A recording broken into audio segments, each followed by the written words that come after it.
country. Give us the ability to train pastors and young and legislators and congressmen, all of those things that we get the opportunity to do.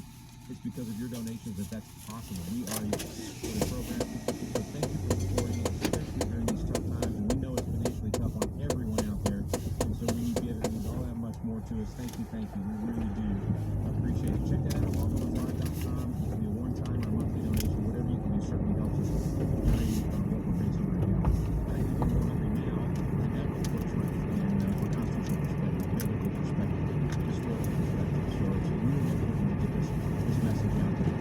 There's a member of Congress named Barry Loudermilk. We've had him on the program multiple times before, back when he was a state senator in Georgia. We got to know him well. He used to come to our legislative conference all the time, and just a champion there in Georgia. And now has become a champion at the federal level.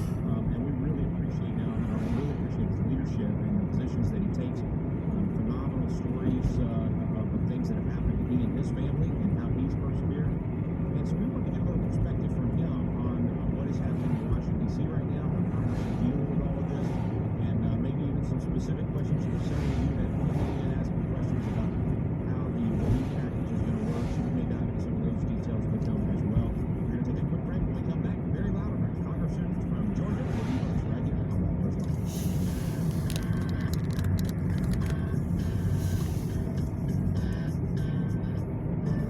Hey friends, it's Rick Green from Walpo's Live, and I have had so many requests about what in the world can we be studying at home right now. You know, I got the kids at home, they're normally in school, or if you homeschool, you're looking for additional material.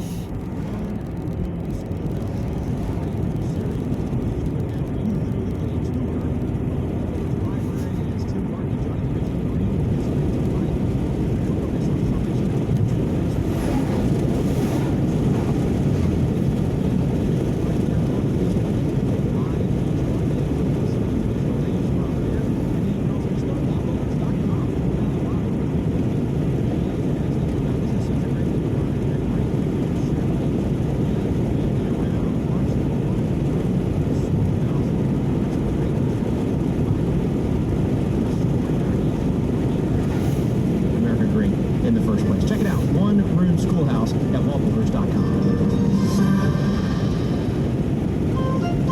This is David Barton with another moment from America's history.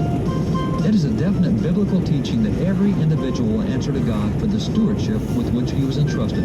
Previous generations therefore realized that not only would each of us answer to God for how we handled our life and our family and our possessions, but also for how we handled our country.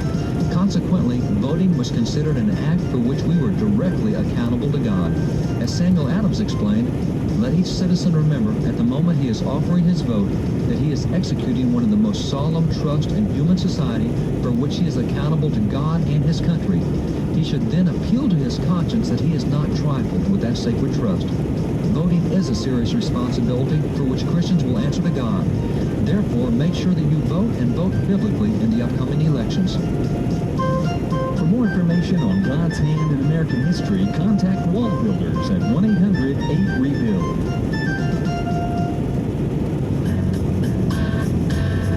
Welcome back. Thanks for staying with us here on Wall Builders Live. Good to have our good friend, Congressman Barry Loudermilk, back with us. Been too long, brother. We got to quarantine the whole country to get some time together.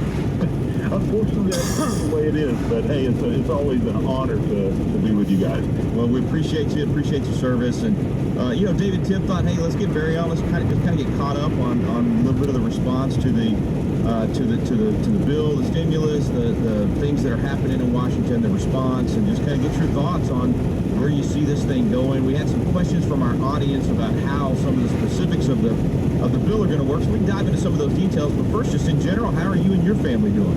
You know, we're doing well. God is blessing us, and I just feel like this is a time that he's really going to show his providence.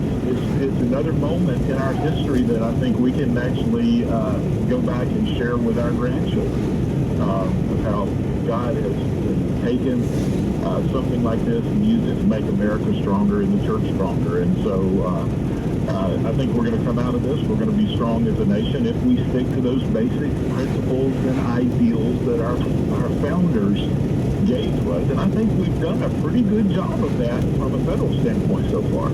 I think you're right, and I appreciate that distinction because I've been trying to explain to people the different roles of the Fed and the state and the local and whatnot, and it seems like to me, and normally it's totally the opposite, right? Normally local and state seems to have the balance, and the Fed's overstepped, but the Feds have really stayed within their constitutional boundaries on this. Trump has refused to basically do a federal, total national lockdown, take over industry, all those things that a lot of people have encouraged him to do. So is this weird, Barry? Are we like saying we're proud of our federal government? We're really worried about our state governments right now. Well, that I think it's a combination of things of having a businessman in the White House, not a career politician, somebody who spent his life in the real world as a businessman. And the other aspect is the evangelicals and those that understand the true founding of our nation and the principles behind it that he has surrounded himself with, like my good friend Mark Meadows, who is his chief of staff now. Before that, Mick Mulvaney. And I think it's the advisors that he has around him that are also playing a big role in this. And I mean, he's taken a federalistic standpoint from the beginning of this. And we've had opportunities to talk with the president and the White House. I was on a phone call with Vice President Pence just a couple of days ago, and they're standing firm on this. Tell us a little bit about how Congress is working right now with everybody at home. Do you guys get on, conference calls? Are y'all just waiting until the next time? Are y'all headed to D.C. soon? How does this all work for you guys? Well, we were, as this thing really started breaking loose here in the United States, we were in Washington, D.C. We had a scheduled district work week, which is when everybody goes back home and they spend that week in the districts and working their district office and doing whatever various members do back at home. So we had that next week scheduled. So we left on a Saturday, and instead of coming back, they basically told us, look, you're just going to stay there till further notice. And then we did have the stimulus bill that came over to the Senate that we had to go to make a vote on. So they just needed a quorum. They needed about 216 of them to get there. So a lot of us from the Southeast, it's easier for us to get to D.C. than West Coast states. So enough of us went there to make sure there was a quorum for that to get through. Since then, it's conference calls. We have multiple conference calls today. Sometimes it's bipartisan, sometimes it's with the Republicans, sometimes with the White House. Today we're going to have Health and Human Services. Yesterday was Department of Agriculture. So every day we're having some level of conference calls. Our committee meetings are being held over conference calls. They're real more committee hearings. So we'll have the SEC chairman on, and it'll be followed basically the same procedures we do in D.C. if we're actually having a hearing, where there's the seniority aspect. Everybody gets a few minutes to ask questions. It's just you're doing it over the phone instead of there in person. It loses some of the, the aspect of that face-to-face communication, but yes, we've been able to work through it. So basically, Washington, D.C. is a ghost town. I was amazed when I was there for that last vote. The halls, which are normally bustling, in the middle of the day, I'm walking down the hall and I'm hearing my footsteps echo off the walls. It was very eerie. So. Wow. It's like something out of a movie. This whole thing is like something out of a movie. Okay, most important question of the day: when you're doing all these conference calls as a member of Congress, do you have to get dressed up in a suit, or do you get to do these in your pajamas? Like, how does this work from home? I get dressed every morning. Now, it depends on what I'm dressed to get to, whether it's my intention to get a few things done around the house in between. I don't have to dress up, but quite a few of these, especially the ones I've been doing, like I'm scheduled to speak to a business organization. Well, now we can't have the lunch meeting, so we're doing it over video teleconference. So, at least your top half has to be. Yeah, I was thinking about John Krasinski's some good news thing he's doing from home, and he wears a suit on top of little jammed shorts on the, that's I was actually at Fox News Studios back about a year or two ago, and one of the hosts, which everyone would recognize, was walking through the studio with gym shorts on and a coat and tie and shirt at the top. There you go. There you go. Well, Barry, tell me your thoughts on, because I know you love the Constitution as much as we do, and a great defender of it.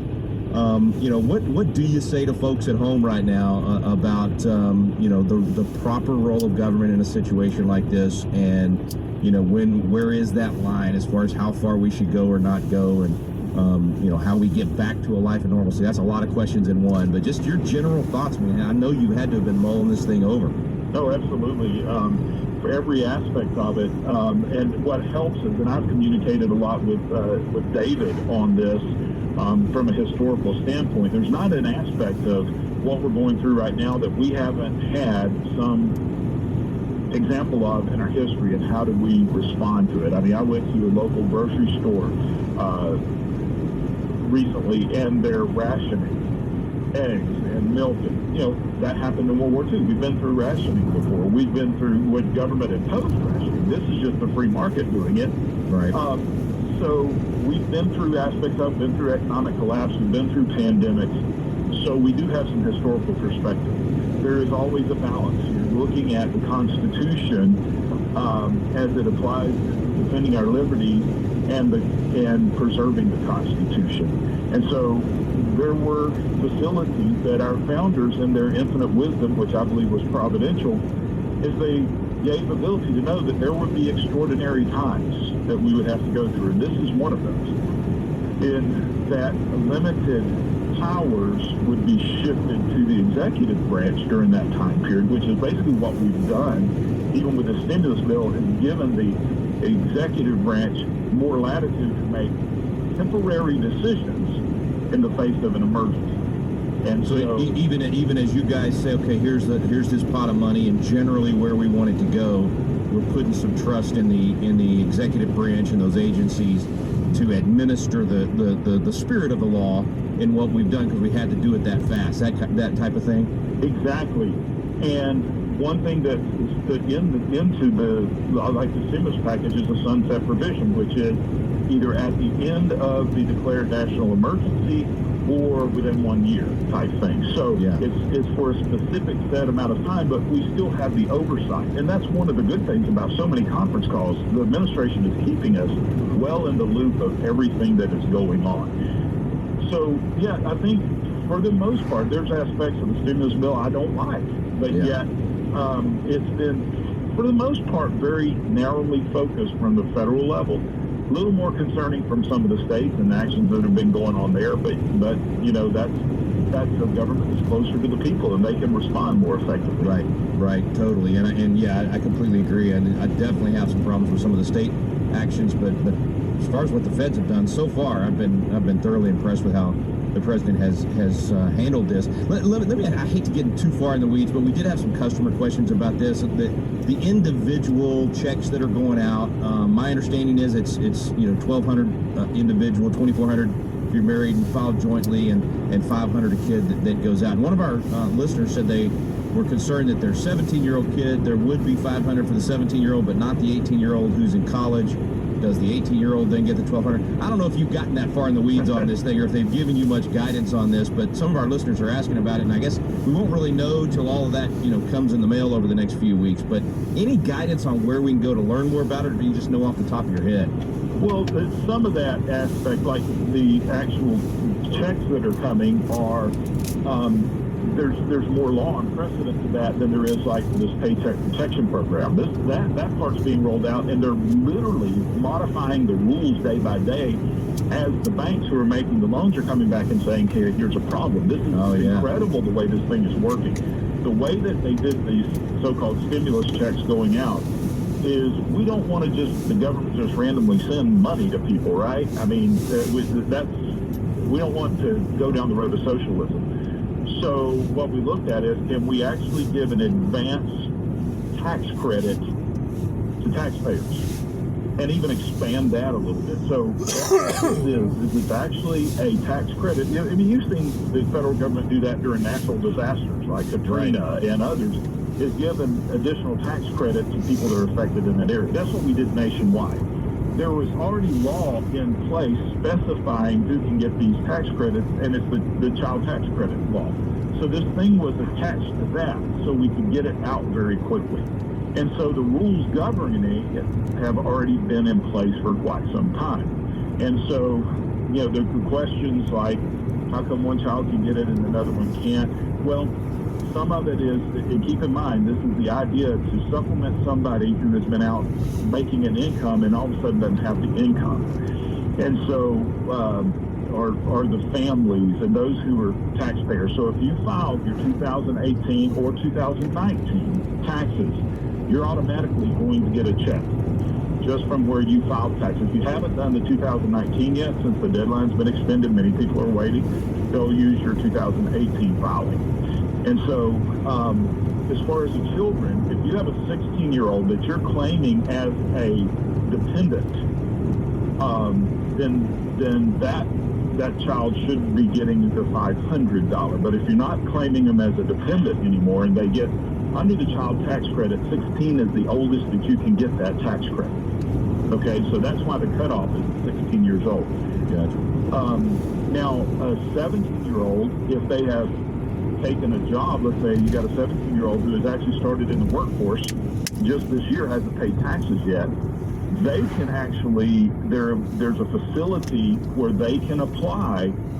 Basically, they have to fill out a 1040-EZ form just to send that into the IRS, and then that will trigger a check coming to them.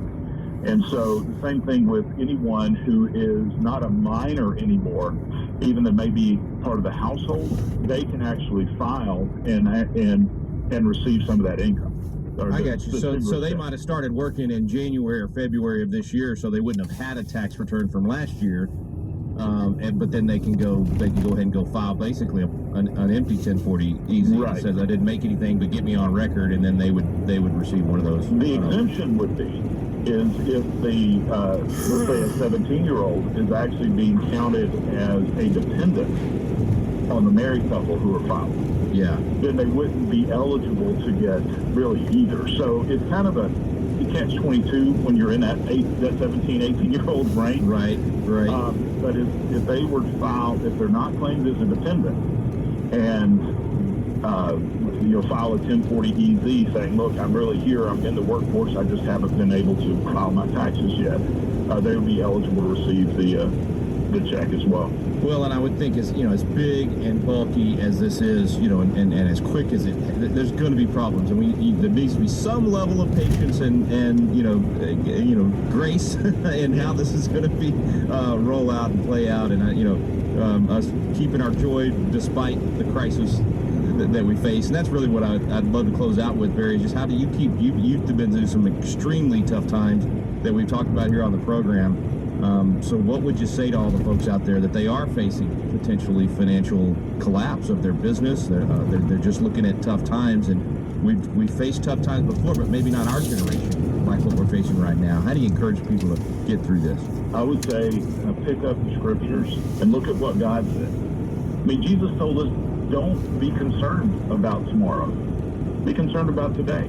So look at the birds, how they're clothed. You're much more important than they are. I will take care of you. And the one thing through the things that my wife and I have been through as we've been on the phone, or on the show before, baseball shooting, getting shot at back home, car wrecks, train wrecks, all of these things God has used as prepare me spiritually, I think, for a time such as this, because one thing I've realized is 80 times the scriptures tell us, don't be afraid, don't fear.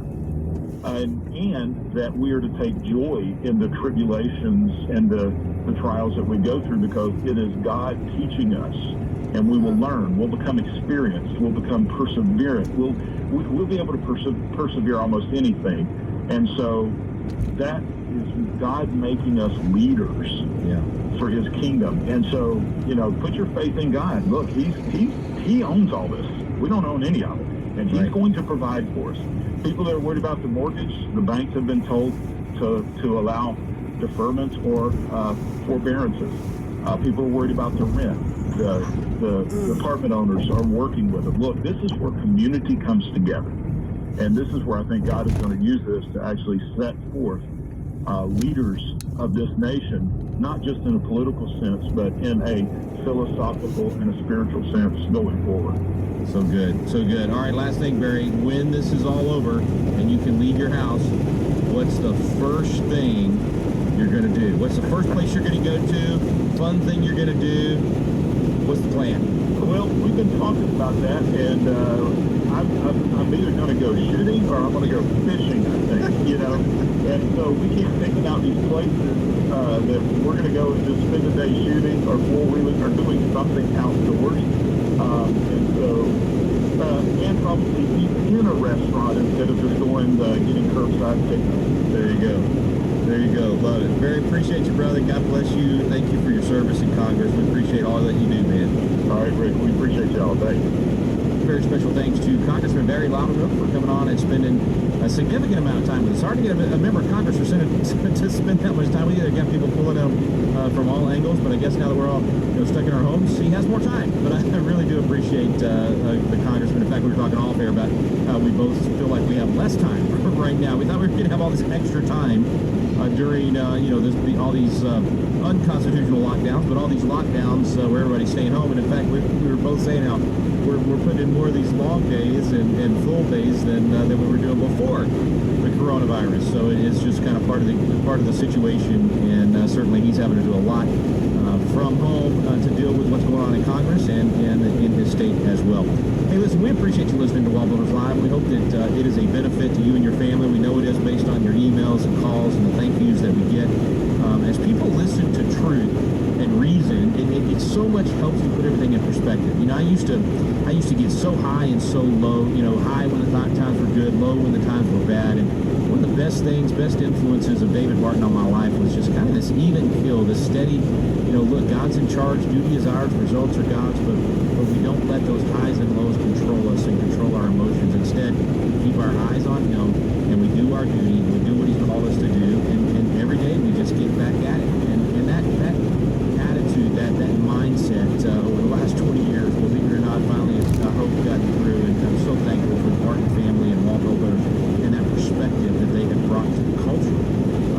Frankly, for 30 years, I've had the privilege of working with them for 20 years, and it's just a different mindset. So I want to challenge you to think like that. Just recognize that during this time, God is still in control. He is still sovereign. None of this took Him by surprise, and His truths and His principles don't change, even in the midst of crisis. And I would make that same statement about the American value system based upon His truth, that it doesn't change, that there's no exception in the Constitution for viruses. We put a picture on our Facebook page the other day of the signing of the Constitution with a caption that said, by the way, guys, none of this means anything if there's a virus, which is, tongue-in-cheek, of course. That's not true. The Constitution still stands. Those truths in God's Word still stand, and we need to stand for those truths. We need to defend them. And so we got some interesting programs coming up this week. Tomorrow, and Brad Dink is with us from Pacific Justice Institute, going to talk about what churches and private schools and businesses can do during this time. On Thursday, we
seriously ill with other severe medical conditions. In short, there's light at the end of the tunnel, my friends, and with more facts, the day the country can be reopened is getting closer and closer. This is Gary Bauer, signing off from Washington, D.C. To support our work in American values, visit GaryBauer.com. We face unprecedented times in our world. Our lives and our businesses have been interrupted in ways we've never before experienced. As more employees are forced to work from home, it's more important than ever for leaders to care for and develop their team members. During this time of global concern, Bott Radio Network sponsor Right Now Media at Work wants to support your